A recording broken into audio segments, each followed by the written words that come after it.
अब वो tunnelling mechanism क्या है, यहाँ इसको कंपेयर करेंगे तो डिफरेंस क्लियर हो जाएगा। अच्छा, एक और मेथड है प्रोटेक्टेड ईप, माइक्रोसॉफ्ट, सिस्को और आरएसए ने डेवलप किया हुआ है। इसमें 2 फेजेस हैं, 2 फेजेस में काम होगा। पहला फेज क्या होगा कि ये टीएलएस टनल क्रिएट करेगा, टीएलएस टनल क्रिएट करेगा। आपको पता है एसएसएल के बाद जो नया स्टैंडर्ड है वो टीएलएस है, इसी से डिराइव हुआ है TLS. So TLS is more strong compare to SSL. तो यहाँ टीएलएस टनल यूज की जाती है। अब एसएसएल हो या टीएलएस हो, इसके अंदर डिजिटल सर्टिफिकेट का रोल आ जाएगा। फिर डिजिटल सर्टिफिकेट का रोल क्यों आ जाएगा? क्योंकि आपको पब्लिक की एक्सचेंज करनी है। और हमारी प्रीवियस सारी डिस्कशन जिसमें पब्लिक की डिसेप्शन से लेकर पब्लिक की को फूल प्रूफ करने तक जो हमने बात की थी, उस बैकग्राउंड को अब ले आइए सामने, और वो बैकग्राउंड सारी की सारी फिर समा जाती है डिजिटल सर्टिफिकेट में। डिजिटल सर्टिफिकेट्स ही वो बेस्ट तरीका है जिससे 2 पार्टीज अपनी पब्लिक की ट्रस्टवर्दी तरीके से एक्सचेंज कर सकती हैं। So when it comes to PEEP, the first phase is to establish a TLS tunnel, और वो कैसे establish होगी? Client authenticates the server certificate. Server will push, who is server? ISE.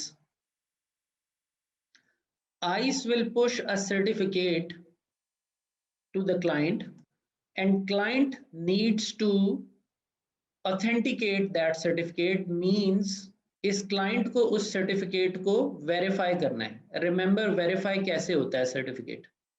इसके पास जो सर्टिफिकेट आ रहा है उसके रूट सर्टिफिकेट की अवेलेबिलिटी होगी तो ये उसको ऑथेंटिकेट कर लेगा कि उसमें कंटेंट कोई चेंज तो नहीं हुआ हुआ। अदरवाइज आप नहीं वेरीफाई करना चाहते तो आप अनट्रस्ट की बुनियाद पर भी सर्टिफिकेट एक्सेप्ट कर लें, ये आपकी मर्जी है, but this is highly dangerous. So once the tunnel is established, within that tunnel, the user authentication credentials will be sent. So instead, you send your username in clear text, you are sending your username and credential information within TLS tunnel. This is PEEP. और कैसे हो रहा है ये सब?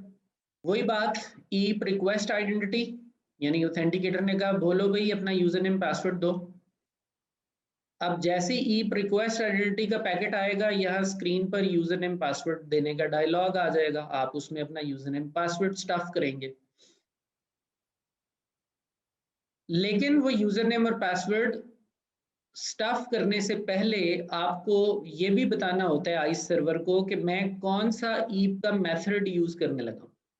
तो जब आपने कहा कि हम PEEP यूज करना चाहेंगे, हमने PEEP इन्वोक किया, तो यहां देखा जाएगा कि क्या PEEP अलाउड है, क्या ये सर्वर PEEP के मेथड को समझता है, इसमें PEEP enabled है। इफ इट इज enabled तो ऑब्वियसली इसको TLS स्टार्ट करना पड़ेगा, EAP TLS वेरिएंट स्टार्ट करना पड़ेगा। और SSL और TLS में आपको पता है क्लाइंट हेलो आता है, सर्वर हेलो आता है, उसके बाद दोनों के दरमियान सर्टिफिकेट और कीज का तबादला होता है। साइफर सूट्स जो हैं वो वेरीफाई किए जाते हैं कि आइंदा आने वाली इसके बाद जो इंक्रिप्शन है, सिमेट्रिक इंक्रिप्शन, वो डैश पे होगी, 3 डैश पे होगी, AES पे होगी। सर्टिफिकेट का तबादला होने के बाद सप्लीकेंट सर्वर का सर्टिफिकेट एक्सेप्ट करने के बाद सिमेट्रिक की एक्सचेंज करेगा जो लेटर ऑन कम्युनिकेशन को सिक्योर करेगी। सिमेट्रिक कीज एक्सचेंज हो जाएंगी। So once symmetric keys are exchanged, first phase complete हो जाएगा जिसको हम कहते हैं टनल एस्टेब्लिशमेंट। अब जो भी ट्रैफिक यहां से निकलेगी वो सारी की सारी एनक्रिप्टेड होगी। using the symmetric key which is exchanged within TLS tunnel. उस encrypted communication में अब दोबारा से EAP request आएगी, आप उसके ऊपर अपना यूजर नेम सेंड करेंगे, फिर रिक्वेस्ट आएगी, फिर आप अपना हो सकता है पासवर्ड सेंड करें इसके ऊपर, बट ये जितनी भी कम्युनिकेशन है ये टनल के अंदर हो रही है और रिजल्टेंटली आपको अगर सर्वर के पास ऑथराइजेशन प्रोफाइल ने एक्सेस एक्सेप्ट कर ली तो आपको सक्सेस मैसेज आ जाएगा और अगर आपको फेलियर का मैसेज आया तो आपके लिए पोर्ट ऑथराइज नहीं की जाएगी। सो पहले TLS टनल बनाई गई है और उस TLS टनल के अंदर फिर यूजर नेम और पासवर्ड का तबादला हुआ। यूजुअली यहाँ पे जो हम मेथड यूज करते हैं वो MS चैप होता है, Microsoft chap, Microsoft challenge handshake authentication protocol, ये हम यहाँ यूज करते हैं।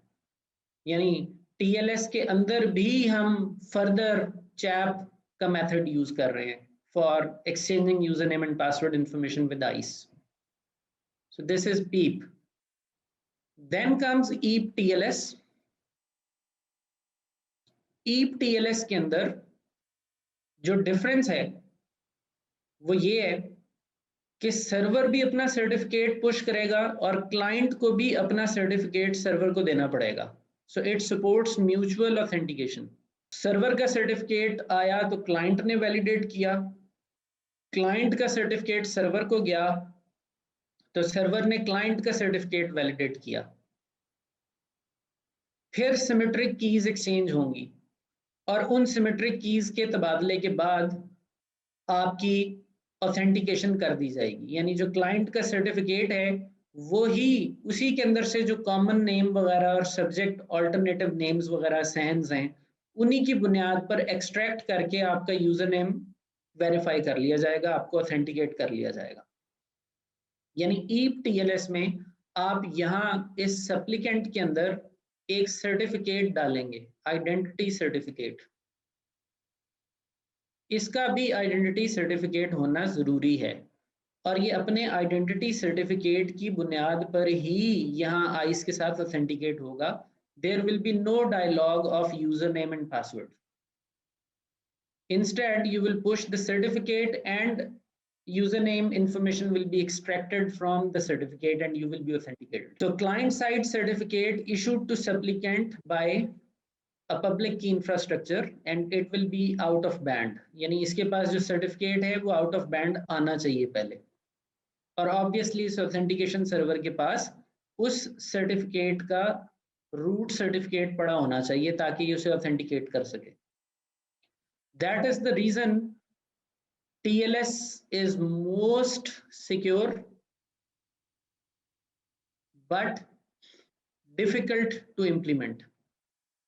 It's difficult to implement क्योंकि आपको हर supplicant के लिए if you have 2000 nodes you need 2000 certificates for each and every node and then you have to manage those certificates, उनकी expiry होती है और फिर अगर आपने अपनी सर्टिफिकेट अथॉरिटी नहीं रखी हुई और ये आपने कहीं से परचेज करने हैं सर्टिफिकेट तो फिर उसकी ज़ाहिर है कॉस्ट भी आ जाएगी, तो ये फिर एक्सपेंसिव तरीन मेथड भी हो सकता है।